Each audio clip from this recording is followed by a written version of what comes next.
Met a girl from the south side, got brazen ass. Hey, first time that I saw her, man, I almost fell up out my chair. Yeah, gotta get her number. All right, we good, we good. Here we are, back at it again. Another day, another video. And today we're talking about something very, very, very concerning. And the topic is the fake masculinity crisis. Now we've seen on the news, we've seen in the social media posts from people like Scott Galloway, even in medical and scientific studies now, it's starting to pop up. And we seem to have a masculinity crisis on our hands, quote unquote. Now, here's the thing about me, man.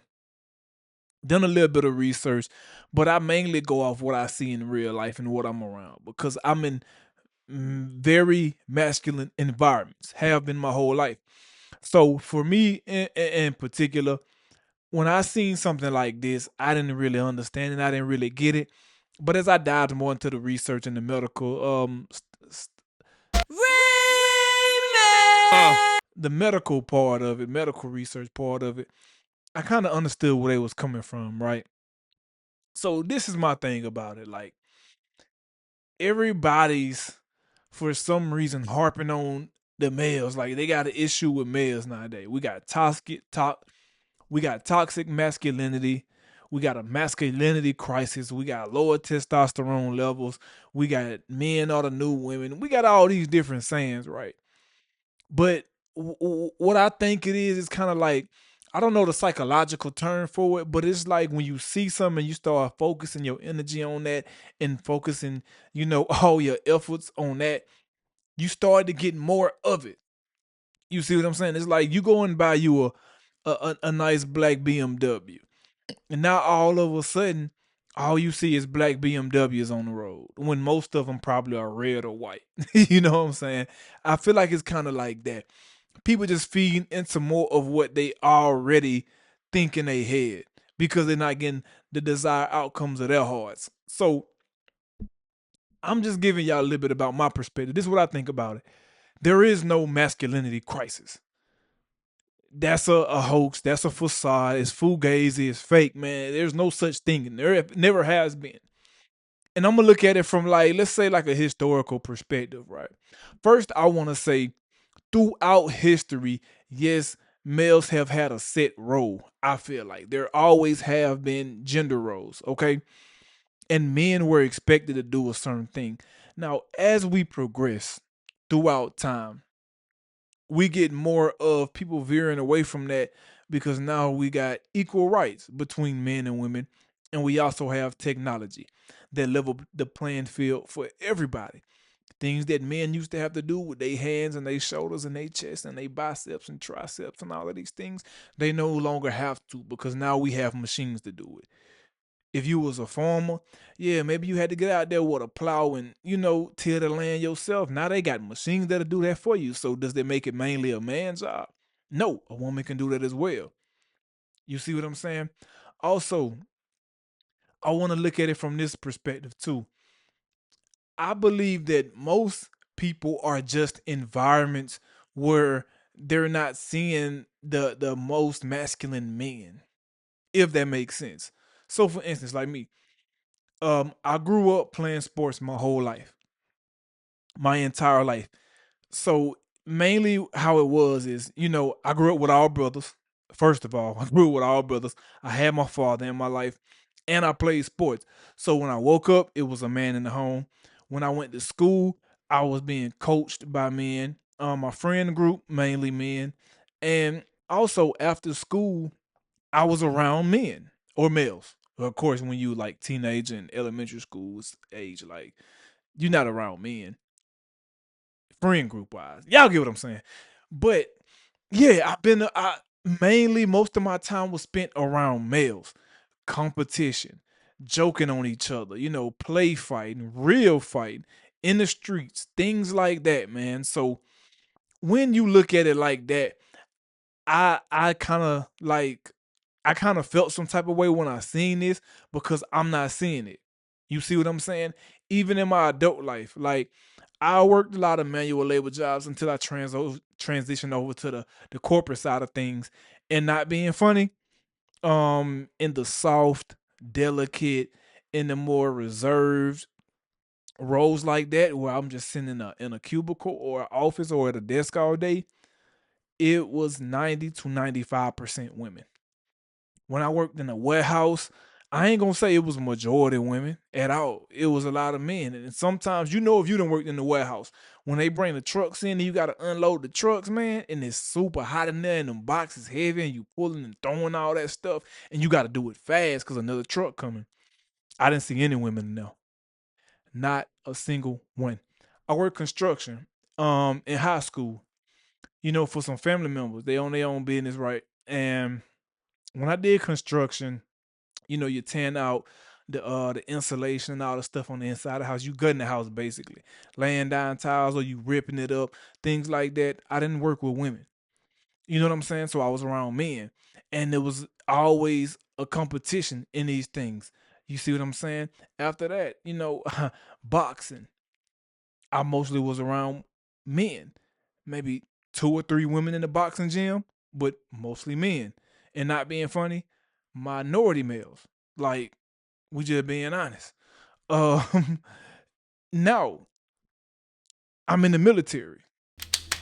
I'm in a sort of labor intensive job. It can be labor intensive at times, but still majority male.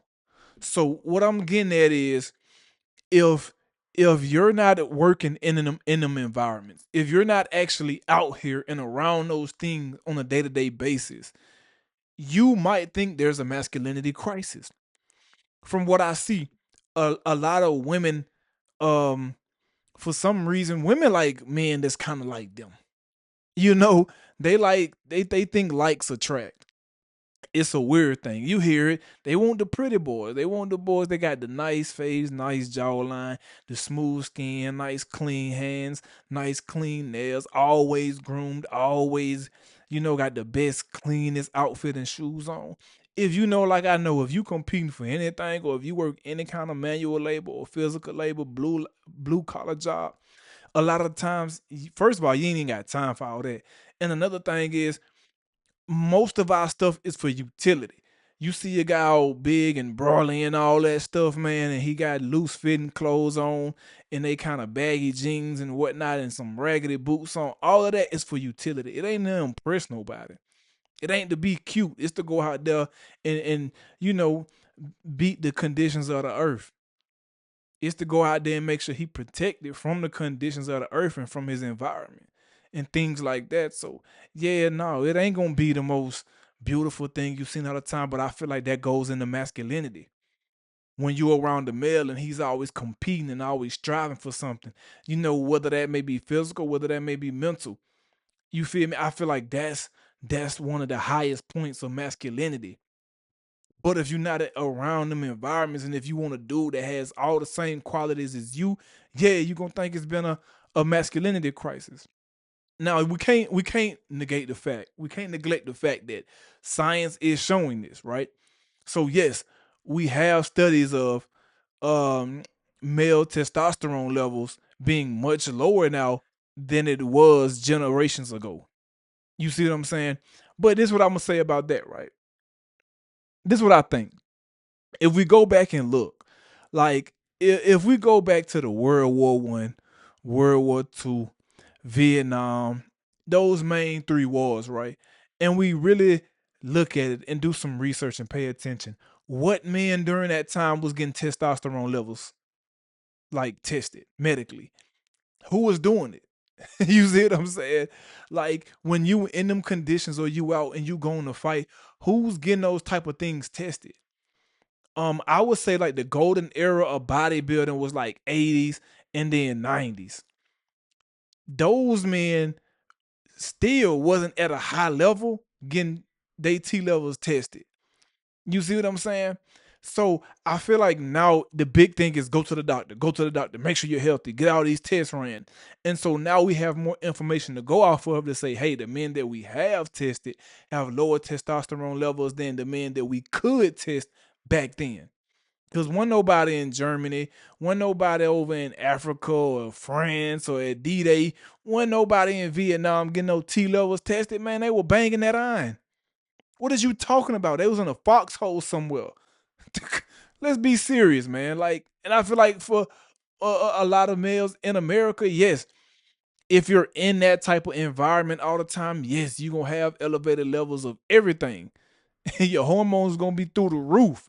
Yeah, you're gonna have more testosterone, but now we're in a more docile environment. Even the males that y'all meet that's like that, who are willing to go and do that stuff, y'all think something wrong with them. So yeah, it's kind of being shunned to have high testosterone because what comes with that? You see what I'm saying? What comes with that? More anger, more aggression. You see what I'm saying? A high sex drive. All the things that we demonize now and try to suppress in today's time. So that's why I kind of had a conflict with the medical research and things like that. I guarantee y'all don't have I don't think there's any substantial evidence for the people back in those times getting tested. It's just it doesn't exist. And if we're trying to go from even like 2000 to now, the number's still not gonna be right because it's just one enough people doing it. So that's why I say, man, it's a fake masculinity crisis all around the board. When I go in the boxing gym and I see dudes getting their mouthpiece knocked out, I see dudes in there doing 500 to 1,000 push-ups, doing planks for 5, 10, 15, 20 minutes. I see men doing goblet squats, men in the shadow boxing, sparring for hours on end. You mean to tell me that's like where's this crisis at? Right? We got athletes out here, man, pushing some extreme weight, doing some extreme workouts. Extreme workouts. We got guys, you know, baseball players who running poles all day, who doing they band exercises in the gym, who doing cable exercises in the gym. And I done met some jack baseball players, basketball players out here grinding hard, working with the medicine balls, working with sandbags, working with all kind of things, working through all kind of drills. And these guys are very well in shape, tall, great wingspan. You mean to tell me where's this crisis we talking about? If you're not in them environments, then yeah, you don't know. If you go to your little cubicle and you go back home and you watch YouTube all day, yeah. You see what I'm saying? If y'all out here idolizing the people with money who don't even look that masculine, who don't even exemplify what masculine men would consider masculine, then what y'all think the children gonna, what they gonna honor and what they gonna respect and who they gonna admire? It's all the other things that go into it. Yeah, it's a lot of intangibles that go into it, but it's a lot of tangibles that come with masculinity. Let's be honest here. And the people who gonna tell you different, I guarantee you they not really with it like that. Like, let's be honest, man. We ain't talking about nothing else but masculinity. So when it comes to a crisis, I say, yeah, no, it ain't. It ain't. I just feel like it's more opportunities to do other things, and it's it's really what y'all putting y'all focus on. Like for real, man. Like tell me the last time you been to a boxing gym. Tell me have you ever like walked in a football locker room and felt the energy and the vibe in that? Like what was that crisis? You know how many football players and athletes it is out here in general? Basketball, you know what I'm saying? Baseball, tennis, any of that where you have to train and you have to compete amongst other men, and somebody got to be the best. Somebody has to fall short. So to me, man, I'm just not seeing this crisis. I just think it's what most people are focusing on. Y'all putting all y'all focus on the wrong things and trying to come over here and say it's a crisis based on a lot of different factors. I don't believe it because I don't see it, man. You see what I'm saying? I don't see it, bro. We got some of the, I would argue, some of the greatest talent in the world in the military. No college, no trainer, no nothing. Not even the greatest genetics, but just mentally, they just a dog, man. Just an animal. Got them in our ranks. But a lot of times people try to demonize them people or try to shun them or they don't look up to them people because for one, they not out here they not out here putting it in your face every day. They ain't the most marketable, and they ain't the most marketed people. But I'm telling you, getting that paint with them, they some dogs. You see what I'm saying? I'm around these people all the time. I train with them. I talk to them. I listen to how they mind work and their mentality and things like that. It's a whole lot of masculinity out here. I just venture out to say y'all don't like it no more, male or female. Y'all just don't like it. And if that's the case, that's cool. But don't what's this fake news about it's a masculinity crisis? It's not. It's not. It's a whole lot of masculine men out here, bro. But you just gotta be in the right environments to see it. But let's not try to make it seem like something is what it ain't. There's no masculinity crisis, bro. There is only a identification crisis. Y'all can't recognize the men that are masculine, and once y'all recognize them, it's like let me stay away. Y'all feel a certain type of way about them dudes because they strict, they got boundaries, they got rules, they got standards, and y'all don't like that. Everybody want leadership, but they don't want to be led. So it's weird, bro. But there's that's fake news, bro. There's no masculinity crisis whatsoever in America. Not at all. The problem is y'all focus on the wrong people. Y'all focusing on the wrong things. And y'all trying to focus so much on males and men tending to other needs that ain't even in our best interest. There's no masculinity crisis, bro. I'm gonna stand on it. All right, that's all I got for y'all today. I'm out.